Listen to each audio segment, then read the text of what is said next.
Assalamualaikum warahmatullahi wabarakatuh. Perkenalkan, nama saya Muhammad Mas Kasaki dari 11 TKF 2. Perkenalkan, nama saya Muhammad Eko Zulkarnain, absen 19 dari 11 TKF 2. Di sini saya menjelaskan sistem pengapian, sistem pendinginan, dan sistem AC pada mobil R3. Di sini saya juga menjelaskan sistem pelumasan, kemudian sistem penerangan, dan sistem pengereman pada mobil R3. Akan menjelaskan sistem pengapian mobil R3. Pada mobil R3 ini sistem pengapiannya sudah elektronik tanpa menggunakan distributor. Pertama, ada koil pengapian. Koil pengapian berfungsi untuk meningkatkan tegangan listrik dari baterai menjadi tegangan yang cukup tinggi untuk membakar campuran bahan bakar dan udara pada ruang bakar. Kemudian busi terletak di dalam. Fungsinya bertanggung jawab untuk membakar campuran bahan bakar dan udara pada ruang bakar mesin. Komponen busi menerima listrik dari koil. Kemudian sensor CKP terletak di bawah. Berfungsi untuk memantau posisi poros engkol pada mesin untuk membaca waktu pengapian.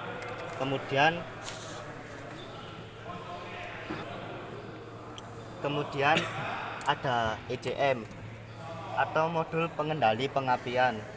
Berfungsi menerima sinyal dari sensor CKP dan mengatur pengapian sesuai dengan yang dibaca oleh sensor CKP atau mengatur firing order.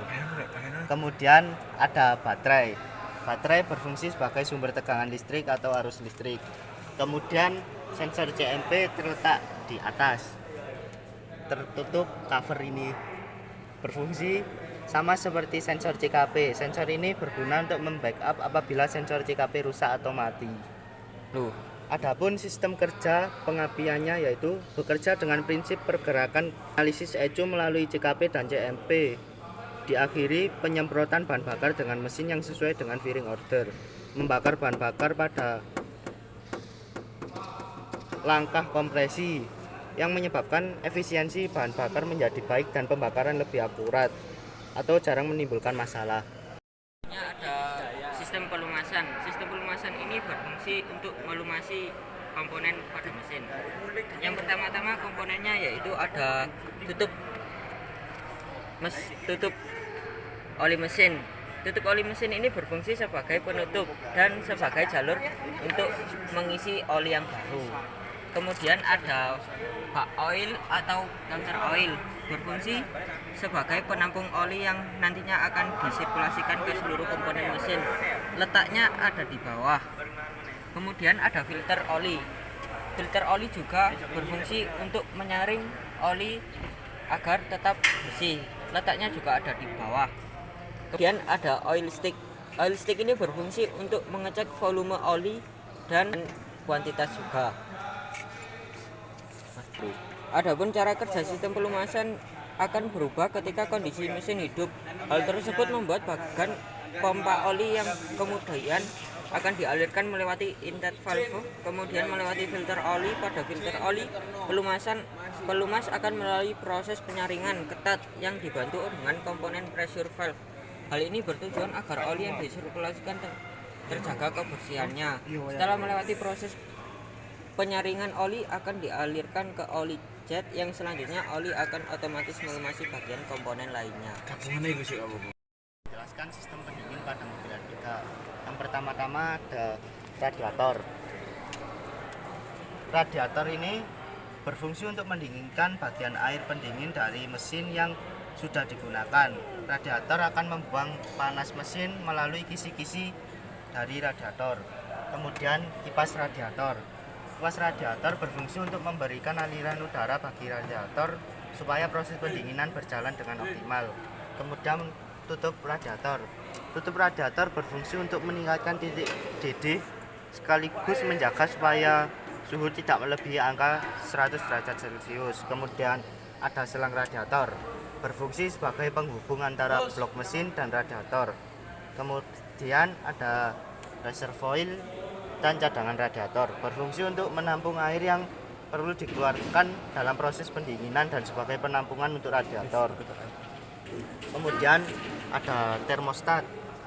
Termostat berfungsi untuk mengatur sirkulasi air untuk pendinginan mesin. Kemudian ada pompa. Pompa air berfungsi untuk menjadi jembatan sirkulasi air yang bergerak dari bagian radiator ke mesin. Kemudian cara kerjanya, jika suhu sudah sampai titik tertentu, maka sistem akan mengeluarkan cairan pendingin supaya sirkulasi suhu dapat terjaga dan panas dari bagian mesin akan berpindah. Alurnya, air akan mengalir dari radiator menuju pompa air radiator. Kemudian termostat akan membuka katupnya karena suhu sudah panas. Kemudian air akan bersirkulasi pada water jacket di mesin. Siklus berulang terus-menerus. Sistem penerangan. Pertama-tama komponennya yaitu adalah baterai. Baterai ini berfungsi sebagai sumber tegangan arus listrik. Kemudian ada lampu sen atau lampu tanda belok. Lampu ini berfungsi untuk menunjuk isyarat bahwa kendaraan tersebut akan berbelok baik ke arah kiri maupun ke arah kanan. Kemudian ada lampu kota. Lampu kota ini berfungsi sebagai lampu yang menerangi jalan di bagian depan kendaraan. Kemudian jika ada lampu jauh atau lampu kepala baik jauh maupun dekat, fungsinya juga sama untuk menerangi jalan pada saat malam hari. Kemudian ada fog lamp atau lampu kabut, berfungsi untuk menambah daya penglihatan saat hujan lebat. Fog lamp dapat meningkatkan visibilitas pengendara di malam hari sekalipun tidak ada kabut. Kemudian ada lampu plat nomor. Lampu plat nomor ini berfungsi untuk menerangi plat nomor pada bagian belakang. Kemudian ada lampu rem. Lampu rem ini berfungsi untuk memberikan tanda isyarat ke pengendara lain bahwa kendaraan kita sedang melakukan pengereman. Kemudian ada lampu mundur.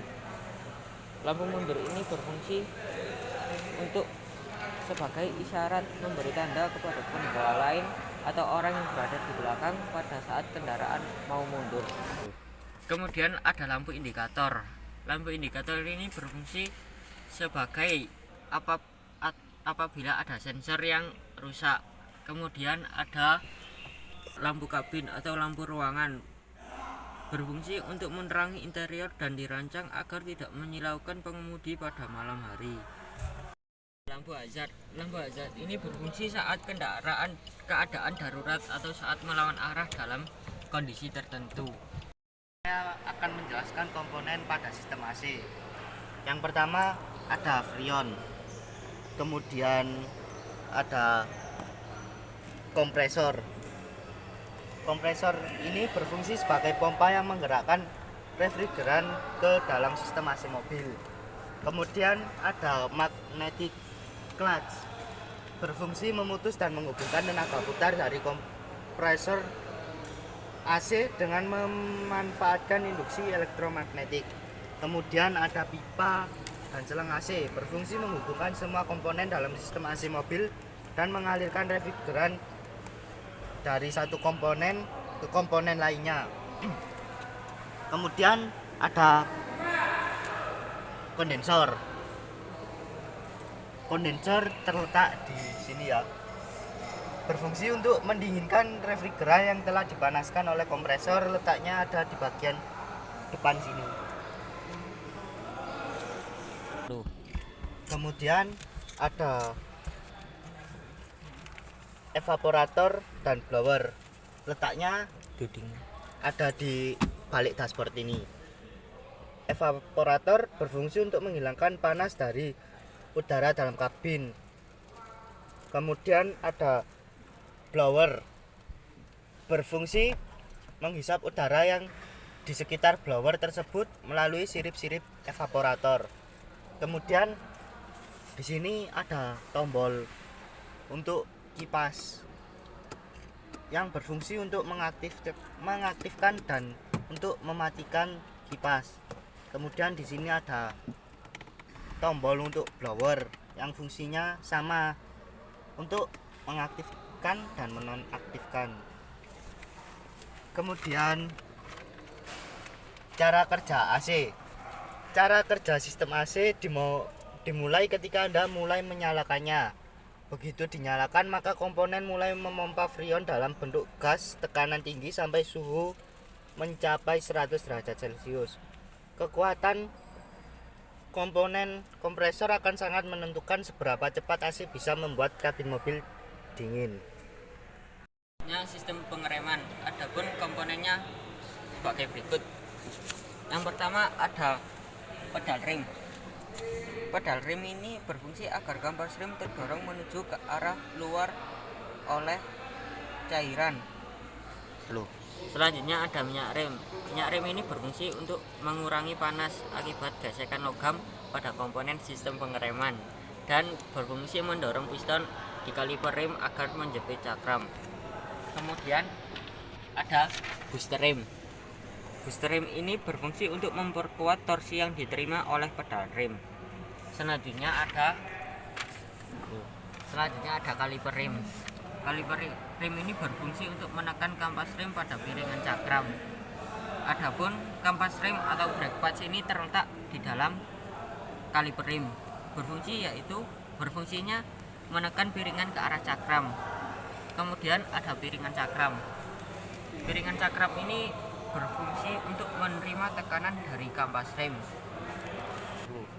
Selanjutnya, adapun pada roda bagian belakang R3 ini sistem pengeremannya menggunakan rem tromol. Adapun rem tromol ini juga hampir sama seperti rem cakram, yaitu berfungsi sebagai media gesekan bersama kampas rem untuk tujuan agar putaran roda akan berhenti di jalan. Kurang lebihnya kami mohon maaf. Wassalamualaikum warahmatullahi wabarakatuh.